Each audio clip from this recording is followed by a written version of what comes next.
Գյորջյան Կասկադ 60 ամիս փուլային վճարում բազմաթիվ առավելություններ։ Ադրբեջանում մոտ 1 տարի առաջ մեկնարկած ֆարսը, որի անունն էր դատաքննություն, հասավ իր տրամաբանական ավարտին։ Ի սկզբանե պաշտպանության որևէ հնարավորությունից զրկված հայ ռազմագերիների համար խոշոր պատժաչափեր կարդացին։ Արցախի քաղաքական ու ռազմական ղեկավարությունը Բաքվի ռեժիմի կողմից մեղադրվում էր տարբեր ծանր հանցանքների մեջ։ Ադրբեջանի ճակերտավոր դատարանն էլ մեղադրանքը ճանաչեց հիմնավոր։ Հայաստանը ունի միջպետական գանգատ, որտեղ քննարկում է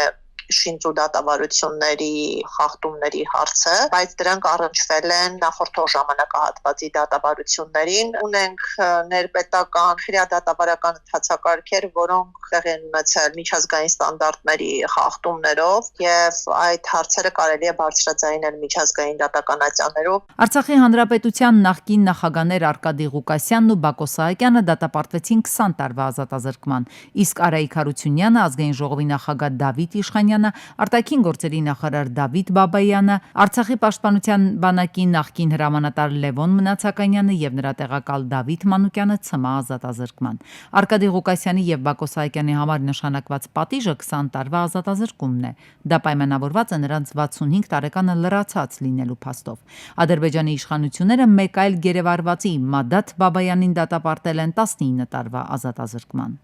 Մենք տեսանք հունվարի 4 անձի հայրենադարձում, նրանք բոլորն էլ երկարաժամկետ ազատազրկման դատապարտվածներ են եղել։ Դա կարևոր փաստարկ է ցուցադրելու համար, որ խնդիրը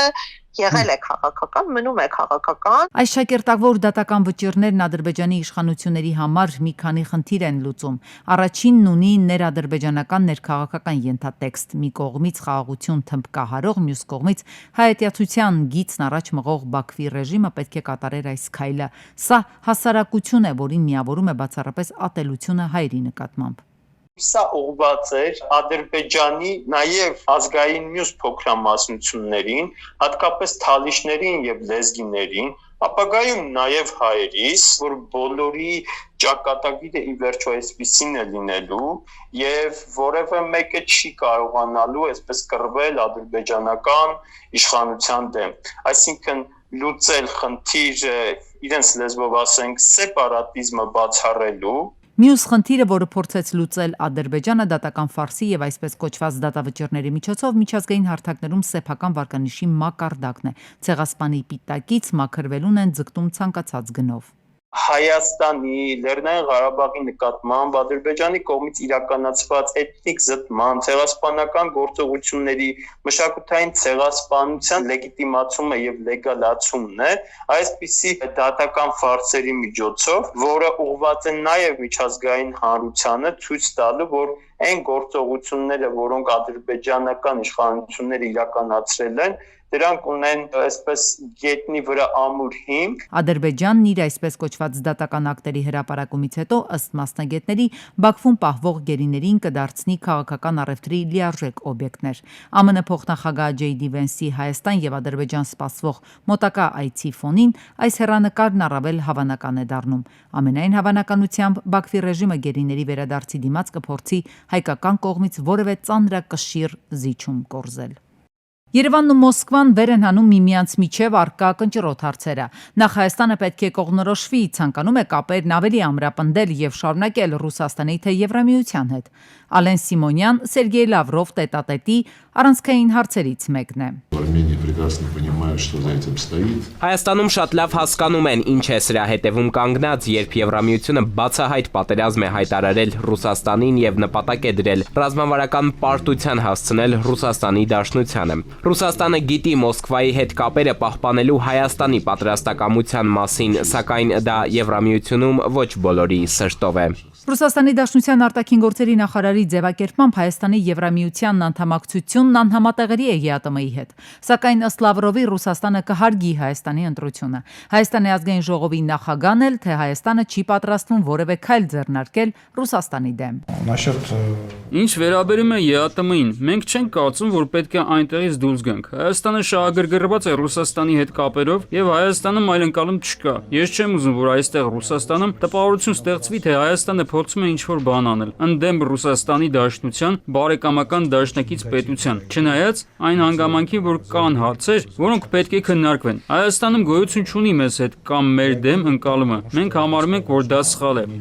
Ազգային ժողովի նախագահի խոսքով Հայաստանի դիրքորոշումը ՀԱՊԿ-ի հետ կապված հայտնի է, Երևանը այդպես էլ չստացավ իր հարցերի պատասխանները։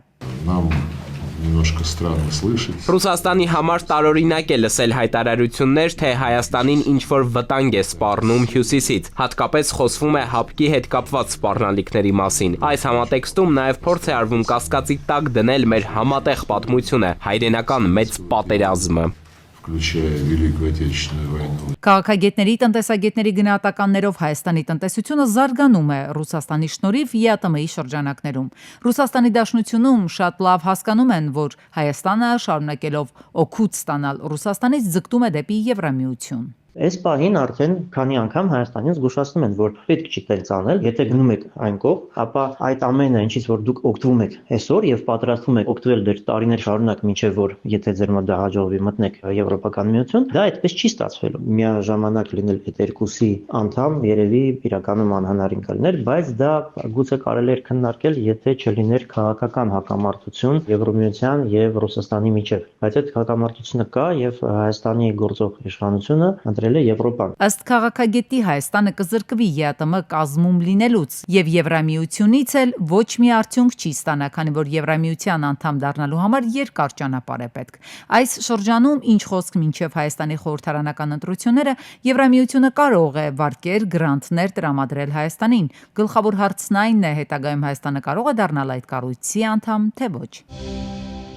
Զորակոչիկների առողջական ցուցանիշների ցանկն էապես խստացրել են։ Կառավարությունն այստեղ փոփոխություններ է կատարել։ Մի շարք հիվանդություններ, որոնց արկայության դեպքում նախկինում հնարավոր էր ստանալ տարկետում կամ ազատում պարտադիր զինծառայությունից, այժմ այլևս նման հիմք չեն ստեղծում։ Որոշումը կառավարությունն է ընդունել անցած տարվա դեկտեմբերի 9-ում միանգամից առանց հանրային քննարկման։ Փոփոխությունների արդյունքում զինվորական ծառայության ենթակա են դառնում նաև այն անձինք, ովքեր ունեն օրինակ գլխուղեղի անոթային անոմալիաներ։ Այս հանգամանքը լուրջ մտահոգություն է առաջացրել իրավապաշտպանների ու մասնագետների շրջանում։ Իրավապաշտպան Նազելի Մովսեսյանի խոսքով նման խնդիրների շուրջ տարիներ շարունակ քննարկումներ են եղել։ Նշում են, որ նախկինում, երբ զորակոչիկները սեփական միջոցներով անցնում էին հետազոտություններ եւ նրանց մոտ հայտնաբերվում էր օրինակ գլխուղեղի ուռուցքային գոյացություն, կիստա, սովորաբար տարկետում էր տրվում։ Եթե ենթադրենք անձը գտնվում է ծառայության ընթացքում մարտական հերթափոխում, մարտական հերթապահություն է իրականացնում եւ դիրքերում է, ինչքանով օպերատիվ եւ արագ կկարողանան իրեն իջեցնել, տանել հոսպիտալ։ Իրավապաշտպանի խոսքով խնդիրն այն է, որ ծառայության ընթացքում զինվորի ծանրաբեռնվածությունը ավելանում է եւ ցանկացած պահի կարող է առողջական վիճակը վատթարանալ, իսկ քաղաքացիական կյանքում բուժհաստատություն դիմելու հնարավորություններն ավելի մեծ են։ Այս քայլով Պաշտպանության նախարարությունը ակնկալում է մեծացնել զորակոչվողների թիվը, սակայն մասնագետները հարցնում են, որքան է դա արդարացված եւ ինչ պատասխանատվություն է կրելու պետությունը, եթե ծառայության ընթացքում առողջական խնդիրները խորանան ու լուրջ խնդիրներ ստեղծվեն։ Այս մասին տեղեկություններ չկան, փոխարենը պաշտպանական գերատեսչությունում զորակոչի բարձրացող կորից են խոսում։ 2023-ի համեմատ 25 թվականին մենք ունեցել ենք զորակոչի 19% աճ։ Սա մեր փոփոխությունների ոչ միայն օրենսդրական, այլև կառավարության որոշումների, մասնավորապես 404-405 որոշումների փոփոխության արդյունքներն են, եւ սա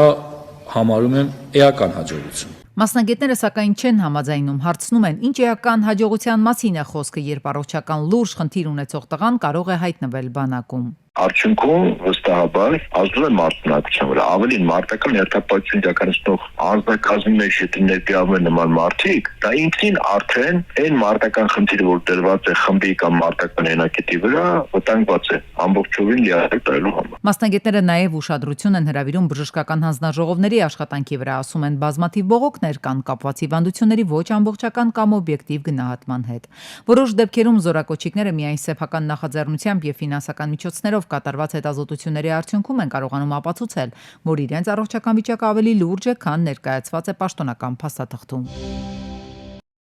Ինչ պատճառով են գործատուները իրենց աշխատակիցներին հեռացնում աշխատանքից։ Տարածված պատճառներից կարելի է նշել օրինակ թերի աշխատանքը, ոչ պրոֆեսիոնալ վարքագիծը, հաճախակի ուշացումները։ Այժմ այդ պատճառներին ավելացել է եւս մեկը, որը բացարձակ կապ չունի մասնագիտական ունակությունների հետ։ Էլեկտրոնային ստորագրություն չունենալու հանգամանքը աշխատանքից ազատման պատճառ կարող է դառնալ։ Բանն այն է, որ աշխատանքային պայմանագրերը պարտադիր պետք է թվային լինեն, իսկ թվային պայմանագիր կնքելու համար էլեկտրոնային ստորագրություն է անհրաժեշտ։ Խնդրի արմատներն առավել խորն են։ Էլեկտրոնային ստորագրություն ստանալու համար էլ նախ անհրաժեշտ է նույնականացման քարտ ստանալ, իսկ այդ գործընթացը ձգվում է ամիսներով։ Մենք տեսնում ենք իրավիճակը եւ գնահատում ենք, թե ինչքան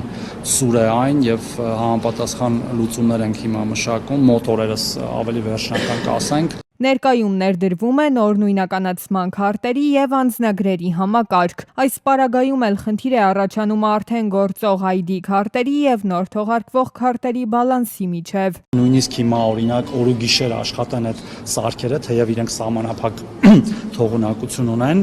հետո կարիք է լինելու անցում, կատարել նորերին, նաեւ դրանով պայմանավորված եւ որոշ այլ պատճառներով հնարավոր է վերանայում իրականացնել ժամկետների։ Եթե աշխատողների համար խնդրահարույց է դարձել թվային պայմանագրերի հարցը, ապա թոշակառուների համար էլ բարդություններ է ստեղծել կենսաթոշակը պարտադիր անկանխիկ եղանակով ստանալը։ Օրենքը ուժի մեջ է մտնելու ապրիլի 1-ից, սակայն հանրապետությունում բազմաթիվ են կենսաթոշակառուները, ովքեր պարզապես ի վիճակի չեն տնից դուրս գալ բանկային քարտը, այնուհետև թոշակը ստանալու համար։ Կան քաղաքացիների համար, ովքեր որ կունենան հենաշարժական խնդիրներ, որևէ տեսակի եւ չեն կարողանա դա անել ինքնուրույն, մենք կառույց ենք, ես դրա մասին երեք հայտնել եմ ազգային ժողովում, հիմա մի կառավարության որոշման ենք սպասում, որը արագ կընդունենք եւ առաքումները կսկսենք, որպեսզի ապրիլի 1-ից բոլորը ստանան իրենց կենսաթոշակները եւ նպաստները անկախի եղանակով, այդտեղ որևէ խնդիր չի լինելու։ Կառավարության նիստից հետո լրագրողների հետ ճեպած զրույց ունեցավ նաև Մարդու իրավունքների պաշտպան Անահիտ Մանասյանը։ Վերջին օրերին մեծ աղմուկ էր բարձրացրել տեսանյութը, որտեղ ոստիկանը բռնության էր ենթարկում ձերբակալված քաղաքացուն։ Ոստիկանն աշխատանքից ազատվել է, Մարդու իրավունքների պաշտպանի աշխատակազմն էլ դիմել է համապատասխան մարմիններին քրեական վարույթ նախաձեռնելու համար։ Անդրադառնալով Մասյաց հոտնթեմի հայտարարությանը սպառնալիքների ու ճնշումների մասին, Մանասյանը նշեց. կապ են հաստատել տարբեր կողմերի ներկայացուցիչների հետ, իրավասու մարմիններից պարզաբանումներ են պահանջել, այս փուլում դեռ ուսումնասիրություն է ընթանում։ Փետրվարի 5-ին Մարգարավանաձոր Տաշիր ճանապարհին Ռիաթազա գյուղի վարչական տարածքում Վրաստանի քաղաքացին Մերսեդես բեռնատարով դուրս է եկել երթևեկելի գոտուց ու կողաշրջվել։ Ժամանել են ոստիկանության պարեկային ծառայության Արագածոտնի մարզի գումարտակի 2-րդ վաշտի 2-րդ դասակի պարեկները, ճանապարհը եղել է անցանելի։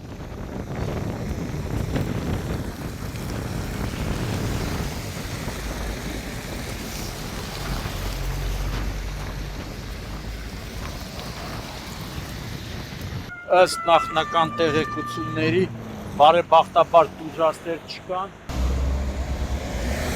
Փետրվարի 4-ին 29-ամյա Գևորգը Մերսեդեսով Գայի պողոտայում վրա էր ենթարկել փողոցը չթույլատրելի հատվածով անցնող տղամարդու։ Վարորդը փախուստի չի դիմել, օգնություն է ցուցաբերել, զանգահարել է Երևանի շտապօգնություն։ Օպերատիվորեն ժամանած բժիշկները վիրավորի նախտեղում առաջին բուժօգնություն են ցուցաբերել, հետո տեղափոխել Սուրբ Գրիգոր Լուսավորիչ բժշկական կենտրոն։ Ժամանել են ոստիկանության պարեկային ծառայության Երևան քաղաքի գնդի 3-րդ գումարտակի 3-րդ վաշտի պարեկները։ Դեպքի վայրում հավաքվածները նշում էին, որ շտապօգնությանը հիվանդանոց է ուղեկցել Երևանի գնդի հրամանատարը Անդրանիկ Իսախանյանը եւ գումարտակի հրամանատար Արմեն Գասպարյանը։ Շամշյանքումը բացառիկ տեսանյութ է ներկայացրել, թե ինչպես է օփելը խախտում ճանապարհային երթևեկության կանոնները, վթարային վիճակ ստեղծում մյուս վարորդների համար։ Երևանի գնդի պարեկները կարճ ժամանակում հայտնաբերել են օփելի 41-ամյա վարորդին։ Նա տեղափոխվել է պարեկային ծառայության Երևան քաղաքի գնդի պահպանվող հատուկ տարածք։